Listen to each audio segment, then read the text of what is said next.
Hi everyone, welcome to my channel digital war. ఈరోజు వీడియోలో Instagram account professional ఎలా create చేసుకోవాలో చూపించబోతున్నాను. పీసీ మరియు ల్యాప్టాప్లో ఇన్స్టాగ్రామ్ అకౌంట్ ఆప్టిమైజ్ చేయడం చాలా ఇబ్బంది. సో నేను ఈరోజు మీకు వీడియోలో మొబైల్లో ఎలా ఆప్టిమైజ్ చేయాలో చూపించబోతున్నాను. ఇక్కడ ఎడిట్ ప్రొఫైల్ అని మీరు క్లిక్ చేసి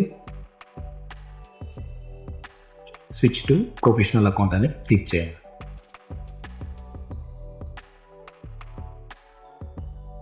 కంటిన్యూ క్లిక్ చేసి ఇక్కడ మీ పేజ్ ఏ కేటగిరీకి సంబంధించిందో ఆ కేటగిరీని సెలెక్ట్ చేసుకోవాలి. ఇక్కడ నా పేజ్ వచ్చేసి మ్యూజిక్ సంబంధించిన కేటగిరీ కాబట్టి నేను ఇక్కడ మ్యూజిషియన్ అని సెలెక్ట్ చేసుకుంటున్నాను. నెక్స్ట్ డన్ క్లిక్ చేయాలి.